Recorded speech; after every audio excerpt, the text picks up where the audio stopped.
안녕하십니까. 주원준입니다. 가톨릭 평신도 신학자와 함께 구약 성경의 15명을 새롭게 보는 5번째 시간입니다. 이번에는 창세기의 가정 이야기를 들려드리려고 하는데요.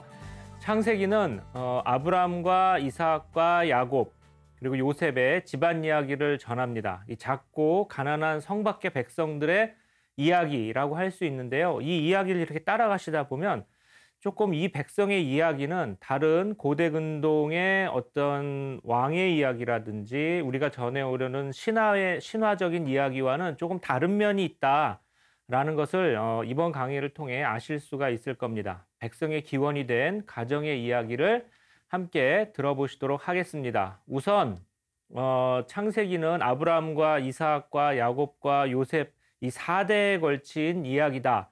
라는 것은 웬만한 성당이나 교회 다니시는 분들은 다 알고 계실 텐데요. 그래도 이 이야기를 약간 이제 고대 근동의 역사나 문화적인 맥락에서 다시 한번 보면 조금 다른 면이 있을 겁니다. 일단은 그 이야기를 보게 되면 각 4대가 넘어갈 때마다 그냥 순탄하게 넘어간 적이 없어요. 뭔가 사연이 있고 곡절이 있어요.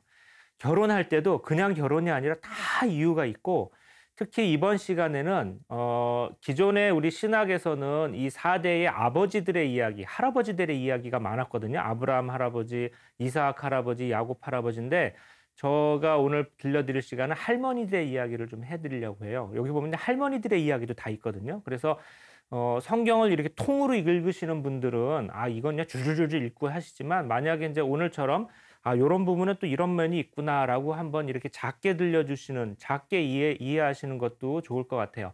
일단, 여러분들이 다 아시는 분들도 많이 계시겠지만 또 한국에는 이제 교회나 성당에 안 다니시는 분도 많고 그래서 요 네 이야기에 대체로 어떤 이야기들이 들어있는지를 좀 미리 말씀드리도록 하겠습니다. 이 네 4대의 이야기, 그러니까 창세기 12장부터 나오는 이야기는 대체로 우리 가정의 조상들의 이야기예요. 옛날에 우리 아브라함 할아버지 때 이런 일이 있었다더라 하는 얘기라서 마치 후손들이 옛날에 할아버지 이야기를 전하듯이 쓰여 있어요. 그래서 이 이야기들을 조금 후손들의 입장에서 보면은 이 이야기들이 어떤 이야기인지 알 수 있어요. 보면은 창세기 12장에 아브라함이 나오고 사라가 나오거든요. 이 두 결혼하신 분들 할머니하고 할아버지는 원래는 이름이 아브라함도 아니었고 사라이도 아니었다고 해요. 원래 그 전에 이름이 따로 있었다고 해요. 아브라함과 사라이가 있었는데 창세기 12장에 보면 아브라함이 사라를 데리고 이집트로 갔다가 이집트에서 그 이집트의 권력자가 그 할머니가 너무 이뻐가지고 뺏으려고 했다고 나와요. 그때 아브라함 할아버지가 기지를 발휘해서 이게 내 부인이 아니고 누이야.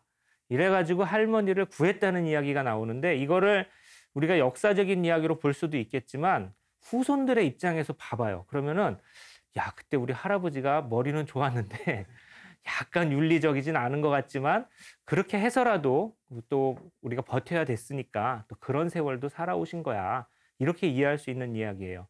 창세기 12장에 딱 그 얘기가 나오는데 창세기 13장에서 14장으로 넘어가면은 아브라함 할아버지가 지난 시간에 말씀드렸듯이 이제 우르를 나올 때 조카 롯을 데리고 나왔어요. 그런데 이제 그 조카가 커가지고 분가할 때가 되었어요. 그래서 분가를 해주었단 말이에요.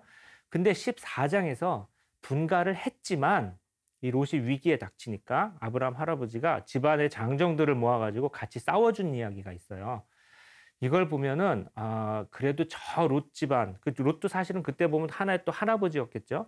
저 롯 집안 후손의 할아버지들은 우리 아브라함 할아버지의 조카뻘이야. 우리하고는 먼 친척뻘이고 옛날에 우리 할아버지가 같이 싸워주었으니까 그래도 위기가 되면은 우리는 또 같이 싸울 수도 있는 존재야. 이런 식의 인연을 이야기한 것 같아요. 창세기 16장 바로 이어서 하고 21장에는 이제 하가르 이야기가 나와요. 하가르는 아브라함의 이제 정실 부인은 아니었지만 그래도 아이를 먼저 낳고 거기서 나온 아이가 이스마엘이었는데 이스마엘은 그 당시에는 이 창세기가 쓰여질 당시에는 저 멀리에서 그래도 큰 나라나 민족을 이루고 있었던 것 같아요. 그래서 저 이스마엘의 후손이라고 하는 민족도 사실은 우리 아브라함 할아버지의 후손인데 저쪽은 정실 부인에서 난 민족이 아니라 약간 방기에서 난 민족이야. 이 정도 얘기를 이스라엘 사람들은 갖고 있었던 것 같아요. 그런데 이슬람 쿠란에 보면은 그쪽이 정통 라인으로 나오고 이쪽이 정통 라인이 아닌 걸로 나와요. 그래서 아마 각 민족별로 좀 다른 버전의 이야기를 서로 갖고 있었던 것 같아요. 이렇게 가정의 이야기는 옛날에 우리 할아버지들이 이런 얘기를 했었다더라 하는 것을 토막토막 내어준 이야기들이 되게 많아요. 창세기 22장에 보면 이삭을 제물로 바친 이야기가 있는데 그때 우리 할아버지가 아브라함 할아버지가 아들을 낳고 아들을 이제 어렵게 낳았는데 그 아들을 하느님이 바치라고 그래서 그때 바쳤댄다. 근데 바치기 바로 직전에 하느님이 천사를 보내어서 그 이삭 할아버지를 구해 주신 거야. 이것도 굉장히 좀 후손들이 보기에는 여러 가지 생각이 들게 만드는 그런 이야기 같아요. 뭐 해석도 여러 가지 있겠죠. 그다음에 창세기 24장에 보면은 레베카 할머니 이야기가 나오는데 이삭 할아버지는 그 레베카 할머니하고 결혼을 하셨는데 그 레베카 할머니는 사실은 이 동네 사람이 아니야. 아람 나하름이라고 좀 멀리서 특별히 데려오신 할머니고 이 할머니 중심으로 얘기를 좀 들으면 결혼을 하기 위해 가지고 굉장히 먼 길을 떠나오신 분이에요. 이렇게 할머니의 얘기도 굉장히 자세하게 들어 있어요.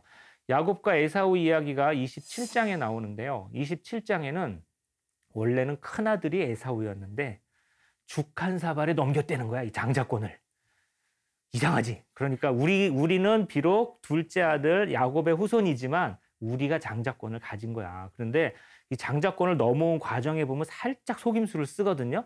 이렇게 털도 좀 이렇게 난척하고 막 이렇게 해요. 그래서 우리 할아버지가 좀 약기는 약았는데 그래도 그렇게 해가지고 장자권이 넘어온 거야. 이런 이야기도 있고 29장에 가면은 야곱 할아버지가 결혼을 할 때 말이야. 할머니가 둘이 있었어요. 옛날에 이제 중혼을 했으니까. 근데 야, 생각해봐. 레아 할머니하고 라헬 할머니가 있었는데 원래는 우리 할아버지가 라헬 이쁜 할머니랑 결혼을 하기 위해서 7년 동안 일을 해줬는데 장인어른이 라반이 살짝 바꿔치기 해가지고 첫째 할머니랑 결혼을 하고 마음에 안 들어가지고 다시 또 7년 동안 둘째 일을 해가지고 지금 둘째 할머니가 그리고 원래 둘째 할머니가 첫째 할머니가 됐어야 했는데 첫째 할머니가 된 거야. 이런 이야기가 있어요. 창세기에 있는 모든 이야기는 그 가족의 기원에 대해서 우리 가족은 어디서부터 왔는지 그 기원을 밝히는 이야기들이 굉장히 많아요. 그래서 결국 야곱 할아버지의 12아들이 12지파의 조상이 되었는데 보면은 첫째 할머니 레아 할머니한테서 6명이 태어났고 그다음에 라헬 할머니한테서 2명이 태어났고 그다음에 요 두 할머니의 몸종이었던 비라라는 라헬의 몸종 비라 할머니한테서 2명 그다음에 질파 할머니한테서 2명. 그러니까 사실은 세 번째, 네 번째 할머니는 첫 번째, 두 번째 할머니의 몸종으로 들어왔다가 거기서 결혼을 해가지고 또 아이를 낳은 거야. 이런 식의 이야기가 되어 있어요. 그러니까 이거를 한 가정의 기원사로 읽으면은 굉장히 적당해요. 그러면 이런 질문을 할 수가 있죠. 왜 창세기는 하필 가정의 이야기로 되어 있을까? 보면은 뭐 아카드 대제라든지 우리 이집트의 어떤 파라오라든지 아니면 사르곤 대왕 아까 아카드에 그리고 아시리아라든지 바빌론에 이렇게 보면은 굉장히 큰 이야기들이 많아요. 우리나라는 어디서 왔다. 신의 아들이라든지 아니면 파라오는 그 자체가 신이었고 이런 왕조나 제국의 건국 이야기와는 이스라엘의 이야기는 퍽 달라요. 그리고 이 왕조나 건국의 이야기는 대체로 여성들이 안 나오거나 역할이 굉장히 작은데 이스라엘의 이 작은 이야기에서는 할머니들의 이름이 이렇게 빼곡하게 나와 있어요. 이게 이스라엘 창세기의 특징이에요. 다시 지난 시간에 아브라함 이야기를 말씀드렸던 걸 상기를 시켜보면은 아브라함은 성읍도 없었고 임금도 없었고 어떤 임금과 독대한 것도 없었고 세계관을 나눈다든지 이 땅을 누가 차지한다든지 뭐 이런 얘기도 별로 없고 신전을 건축한다든지 아니면 뭐 사제를 어떻게 임명하라든지 도량형을 통일한다든지 문자를 통일한다든지 이런 얘기는 아브라함 전혀 없어요. 전쟁을 해봤자 아까 잠깐 나왔지만 기껏해야 자기 집안의 장정들 모아가지고 가가지고 혼내주는 정도. 하지만 이미 아브라함이 나오기 전에 아브라함이 어느 시대로 잡든지 간에 그 이전에 이미 사르곤 대제라든지 함무라비 대왕이라든지 파라오 등은 굉장한 많은 대군을 이끌고 훨씬 많은 거리를 원정한 경험이 있는데 아브라함은 그렇게 되지 못했죠. 아브라함은 이렇게 아직 백성을 이루기 전에 작은 민족이었어요. 그런데 이게 어떻게 보면 인류사의 역설이라고 할 수 있는데 이렇게 큰 민족, 큰 제국을 이룬 민족의 이야기는 사실은 잊혀졌어요. 없어져 버려서 우리가 최근에 다시 학자들이 최근 몇백 년 동안의 문자를 다시 해석해 내면서 다시 알아낸 이야기예요. 그런데 이 작은 백성의 이야기는 그 유다교와 그리스도교와 이슬람을 통해서 인류 전체가 다 아는 이야기가 됐고 인류의 문화의 보고가 되어 버렸어요. 그래서 서양의 많은 미술이라든지 음악이라든지 아니면 지금도 많은 그 문인들이라든지 이런 사람들한테 계속 영감을 주는 이야기가 되어 버렸어요. 작은 백성의 가정이라는 건 굉장히 보편적인 자리라는 게 지난 역사 수천 년을 되돌아보면 알 수 있는 거예요. 뒤집어 보면 제국이라든지 이런 것은 영토가 바뀐다든지 제도가 바뀐다든지 그러면 막 바뀌지만 작은 백성의 가정은 인류가 존재하는 한 어떻게 보면 항구적인 이야기예요. 매우 보편적인 이야기라는 거죠. 그래서 어떤 이야기를 오래 남기려면 이 방법이 가장 적절했구나 내지는 굉장히 절묘한 방법이구나 하는 걸 오히려 역설적으로 알 수 있는 거예요. 그렇다면 이 가정이라는 건 어떤 자리냐 이 가정을 조금 더 연구해 봐야 되겠죠. 가정 이거를 히브리 말로 이제 바이트라고 하는데 바이트는 사실은 문자 그대로 집이란 뜻이에요. 그런데 이 집이라는 건 우리나라 말의 집도 그렇지만 건물이 아니라 그 집에 있는 어떤 공간이나 운영이나 관계를 총체적으로 이루는 말이에요. 제가 두 가지 정도를 정리하려고 그러는데 첫 번째로 이 고대 근동의 집은 이스라엘 집도 그렇고 다른 집도 마찬가지예요. 바이트는 첫 번째 절대 사적 공간이 아니에요. 이 집은 많은 게 이루어지는 사회적 기관의 역할을 했어요. 집에 그러니까 그 어떤 사회적 기관이 없었을 때예요. 그러니까 유목민들을 생각해 보세요. 옛날 기원전 2000년대나 1000년대 유목민을 생각해 보시면 사회적인 기관이 전혀 발달하지 않았을 때 집은 전쟁도 할 수 있고 어떤 사법적 판결을 내릴 수도 있고 먹고 사는 경제, 노동 이런 것들이 모두 이루어지는 사회적 기관의 역할을 했어요. 그래서 생활의 무대가 되기도 했죠. 또 두 번째로 이 집은 혈연 공동체만 들어가지 않았어요. 종도 있었고 노비도 있었고 길 가는 나그네들이 있었고 그리고 굉장히 많은 가축들이 있었어요. 자연과 함께하는 공간이었어요. 그리고 중요한 점은 이 집은 여성들이 상당히 활약하던 공간이었어요. 집에서 여성의 역할은 그때나 지금이나 매우 중요하죠. 그래서 집의 이야기이기 때문에 이 12지파의 할머니 이야기가 다 나온 것 같아요. 즉 할머니들의 개성이 드러나는 이야기를 우리는 갖고 있어요. 그래서 아브라함과 이삭과 야곱의 3대의 할아버지 이야기를 봐도 매우 재미있지만 할머니들만 엮어서 봐도 재미있어요, 사실은. 그러니까 아브라함과 이삭과 야곱의 할머니 사라와 하가르, 아브라함의 이제 그 부인이셨죠. 그다음에 레베카 할머니, 그다음에 다른 할머니들, 이런 할머니들의 이름을 알아요. 전부 다 이 할머니들 한 분 한 분이 다들 보통이 아니었어요. 다들 한 가락씩 하셨고 다들 사연이 있고 하가르 할머니도 대단하시고 사라 할머니도 대단하시고 그리고 아들 낳고 뭐 이런 과정에서 어떤 집안의 어떤 대소사의 과정에서 이 할머니들을 그냥 거쳐간 이야기들은 없어요. 그래서 이 할아버지들 3대 이야기로도 이야기가 엮어지지만 할머니들의 이야기만으로도 얘기가 엮어질 수 있을 정도로 우리는 많은 정보를 갖고 있고 다시 강조하지만 어떤 제국의 그 왕조의 건국설화라든지 이런 데서는 이런 이야기를 알 수가 없어요. 엄마가 누구인지도 모르는 얘기도 굉장히 많이 있고 부인이 누구였는지 그리고 이게 대를 거쳐가지고 요분의 부인은 누구였고 그 부인은 누구였고 이런 식으로 꼼꼼하게 나와 있는 이야기는 거의 없어요. 이집트 신왕국이 약간의 예외인데 그거를 제외하면은 거의 드러나지 않아요. 그래서 인류 역사를 한 3000년 내지는 5000년 이렇게 되돌아보면은 참 절묘하고 신기한 것 같아요. 이 현상 자체가. 작고 보잘것없는 변방의 한 가정에서 일어난 이야기예요. 성 밖에 있는 작은 백성이에요. 우리는 이 작은 백성이 도대체 어느 시대에 어디에 있었는지 특정하기도 매우 어렵다고 그랬어요. 왜냐하면 이 객관적인 정보 같은 걸 잘 전해주지 않아요. 어느 시대에 있었고 고유명사라든지 지명이라든지 인명이라든지 어떤 시대를 한정할 수 있는 정보를 자꾸 찾으려고 그러면 어려워요. 잘 알 수 없어요. 그 대신 이 사람들은 자기 가정의 할아버지, 할머니 이야기에 매우 집중했어요. 약간의 통속성도 있고 그다음에 어떤 민중성 같은 게 이 이야기에 있어요. 보면 이렇게 대단한 사람들이 별로 아니에요. 그 임금이나 이런 사람들하고 비교해 보면. 그래서 함무라비 이야기나 어떤 우리의 이집트 왕조의 이야기나 아시리아 왕조의 이야기나 아카드 왕조의 이야기나 이런 이야기를 보고 있으면 번듯한 클래식 같고 이 이야기의 어떤 문학적 형식이라든지 등장인물이 막 괴수나 반인 반수나 뭐 히어로 이런 것도 많이 나오고 굉장히 재밌고 수려하고 화려한데 창세기 이 조상의 이야기를 읽으면 약간 트로트 같은 느낌이 있어요. 아니면 판소리 같은 느낌이 있어요. 요새 테스 형이라는 노래가 유행한다고 하는데 하여튼 그런 민중성 같은 게 있어요. 그러면서도 자기네 신이 대단하다고 생각하는 사람들이에요. 되게 좀 이상한 사람들이 어떻게 보면. 여기서 이 작은 백성의 이야기를 보면서 여러분한테 이거 우리나라 문화하고 굉장히 다른 점이 하나 있습니다. 이거를 꼭 말씀드리려고 하는데요. 그게 뭐냐면 장자 배척 사상이라고도 하고 차남 상속의 원리라고도 부르는 거예요. 뭐냐? 큰아들이랑 작은아들이 있으면요.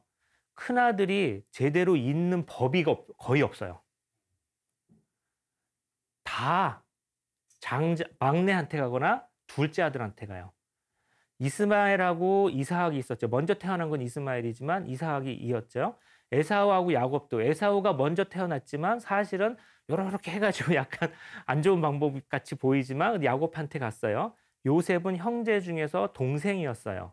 그런데 보면은 이 백성의 이야기는 뒤로 가도 그래요. 다윗은 이사이의 자식 중에서 맨 꼴찌였어요. 그래서 네가 무슨 전쟁에 나가겠냐 이랬는데도 나가서 된 놈이에요.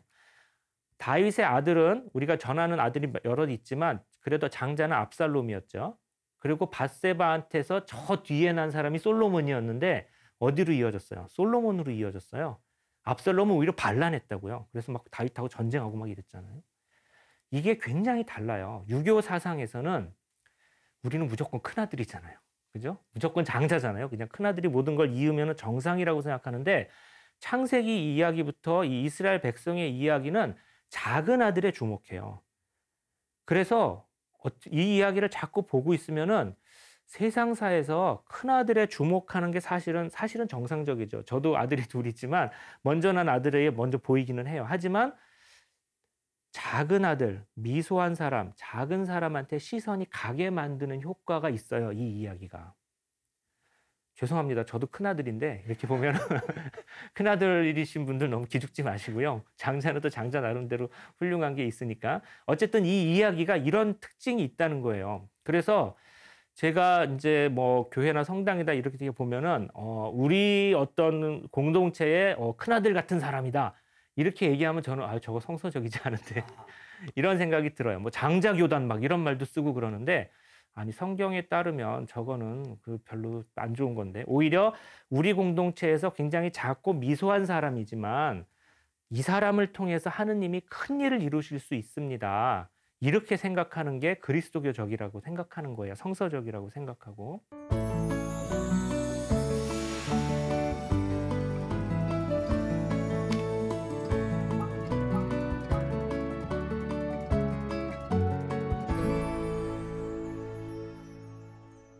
창세기 이야기나 구약성경 이야기를 전체를 보고 있으면 작다고 작은 게 아니고 크다고 큰 게 아니에요. 언제나 뒤집힐 수 있어요. 크다고 너무 으스대거나 교만하지 말고 작다고 너무 기죽지 마라. 이거 언제 뒤집힐지 모른다. 인간적 눈에는 이런 질서가 있지만 하느님의 눈에는 완전히 반대일 수 있는 거다. 이런 메시지가 이 이야기 자체에 들어있다는 거죠. 그리고 이런 차남 상속 내지는 이제 장남 배척 사상이라고 하는 것 외에도 또 다른 특징이 있는데 이 창세기 전체 이야기는 이렇게 재미있는 가정의 이야기이기도 하지만 사실은 하느님에 관한 이야기예요. 이 신이 어떤 신이신가를 얘기하려고 만든 이야기예요. 그래서 여기서 그럼 신은 어떤 신이신가 이걸 보는 게 굉장히 중요한데 신은 우리 집안에서 믿던 신이에요. 맨 처음에 오신 자리가 가정이에요. 우리 작은 가정이에요. 그러니까 이 세상에 많은 가정이 있잖아요. 파라오의 가정도 있고 뭐 아시리아 왕의 가정도 있고 귀족의 가정도 있고 성 안에 큰 으리으리한 가정들이 있지만 하필이면 성 밖에 작은 가정을 선택해서 하느님이 오신 거예요. 그 가정은 작은 가정이고 우리가 어디 살고 이런 건 잘 팩트를 잘 알 수 없을 정도지만 할머니와 할아버지가 원할 땐 나오시는 하느님이었어요. 그래서 그 할머니하고 할아버지가 부르시면 와서 위로도 해주시고 살 길을 열어주시고 아들을 점지해 주시고 또 부인이 없다 그러면 또 부인도 찾아주시고 이런 분이셨어요. 부를 때마다 나와주시는 분이었어요. 그리고 우리 할머니, 할아버지들 그 창세기에 나와 있는 그 할머니, 할아버지들의 모든 사연과 일화에 하느님이 개입하고 계세요. 그냥 이루어진 일이 없다는 이야기예요, 이 사람들은. 뭔가 근데 그 조그만 가정에서 뭔가 보면은 사소한 일이죠. 사소한 일이지만 그걸 굉장히 중요하게 생각하시고 그때마다 나타나셔 가지고 도와주시고 베풀어 주시고 길을 밝혀 주시고 그래서 이게 굉장히 특이해요. 이렇게 가정에 드러나신 신 이거는 그 옛날에 이스라엘의 그 야훼는 부족 신이야. 그 작은 부족에 나타난 신이야가 아니라 오히려 작은 데 나타났기 때문에 무한한 보편성이 있는 신이 되어 버렸어요. 이거 굉장히 중요해요. 인류는 예나 지금이나 가정을 이루고 살아요. 가정사는 세계 어디에 있든지 어느 민족이든지 간에 비슷해요. 엄마 아빠가 있고 자식이 있고 자식 키우는 거는 다 비슷하거든요. 무한한 보편성과 삶의 구체성이 살아있는 이야기이고 한마디로 가정에 최적화된 이야기이기 때문에 이 이야기에 생명력이 있다. 그리고 이렇게 보면은 창세기 이야기의 형식도 드러나는데 창세기 이야기는 이야기가 잘게 조각나 있어요. 그쵸? 아브라함 이야기 좀 하다가 똑똑똑 끊어진단 말이에요. 그다음에 장소가 바뀌거나 사람이 바뀌어요. 그래서 이 이야기 한 토막 한 토막씩 가정에서 들려주기가 쉬워요. 밥 먹다가 해줄 수 있는 이야기예요. 딱 거기서 끝난단 말이에요. 옛날 아브라함이 말이야 할아버지가 이삭을 데리고 올라갔을 때 그러고 딱 끝나요. 그거 데리고 올라간 다음에. 그 다음 이야기로 넘어간다는 말이에요. 그래서 후손들이 그 식탁에서 속닥속닥 들려주기 쉬워요. 야, 옛날에 그 할머니가 말이야. 이쁜 할머니 있잖아. 이 할머니가 원래 둘째 할머니가 아니라 첫째 할머니가 되려고 그랬는데 그리고 저 멀리 사는 사람들 있잖아. 저 사람들이 원래는 우리 할아버지의 후손인데 장자권을 이쪽으로 팔아넘긴 거야. 뭐 이런 얘기하기 좋단 말이에요. 적절히 토막 나 있고 짧게 읽기도 쉽고 외우기도 쉬운데 또 제가 해보니까 건너뛰어서 읽어도 별 상관이 없어요. 한두 토막 건너뛰어도 괜찮아요. 대충 다 이어져요. 왜냐? 가정에서 태어난 이야기이면서 가정에서 유통된 이야기라 그런 것 같아요. 그래서 창세기 이 이야기를 고대 근동의 맥락에서 보면 이 독특한 가정의 이야기로 해석을 할 수가 있다. 그래서 강의 마지막으로 제가 말씀드리고 싶은 건 그래서 창세기 이야기를 들으면 현대의 가정을 생각하게 돼요. 가정이 굉장히 소중한 거예요. 이것은 특정 종교가 얘기하는 가치가 아니라 거의 모든 종교가 한 입으로 이야기하는 가치이고 사실은 종교를 넘어서서 웬만한 분들이면은 그리고 보통의 이성과 상식을 가진 분들이면 가정이 소중하다는 것, 우리 사회 전체가 가정을 지켜야 된다는 것에 대해서는 별 이견이 없어요. 그런데 창세기 이야기를 조금 더 고려를 하면 특히 가난한 가정의 이야기가 중요하게 돼요. 변방에 있는 가정. 그래서 그 변방에 있는 가정이 제대로 가정을 이룰 수 있는 사회인가? 거기에 하느님이 지금 오고 계시는데 그 하느님을 우리가 알아볼 수 있는가? 이런 메시지가 굉장히 중요하게 되고 세 번째로 저는 현대를 사는 사람들이니만큼 우리가 이제 옛날에 아브라함 시대 때 사는 사람이 아니잖아요. 그러니까 다양한 모습의 가정에 우리는 적응을 해야 될 것 같아요. 이제 현대의 가정은 굉장히 다양해졌어요. 그래서 다양한 모습의 가정들이 나오고 있고 사람들이 그런 다양한 가정을 이루고 그 다양한 가정을 꾸릴 수 있도록 좀 만들어주는 게 굉장히 중요한데 가만히 생각해 보면 창세기의 가정이 처음에 말씀드렸죠. 혈연 집단이 아니라 굉장한 공동체였다. 그리고 유다교, 그리스도교, 이슬람교는 옛날부터 이 입양을 굉장히 권장했어요. 그러니까 피가 섞이지 않더라도 하나의 가정을 이루어서 살고 공동체를 이루어서 사는 걸 굉장히 강조했는데 한국의 그리스도교가 퍼진다는 것, 창세기가 읽힌다는 것은 그러한 문화도 같이 들어와야 되는 거 아닌가. 그래서 순혈주의라든지 장자의 무조건 우선이라든지 이런 것보다 막내가 중요하고 그다음에 핏줄이 섞이지 않은 사람도 가정을 이룰 수 있다. 그런데 신이 오셨다. 바로 그런 곳에 신이 오셨다 하는 것도 한번 같이 한번 생각해 보는 시간이 되었으면 좋겠습니다. 다음 시간에는 요 다음 이야기, 요셉 이야기로 여러분 찾아뵙겠습니다.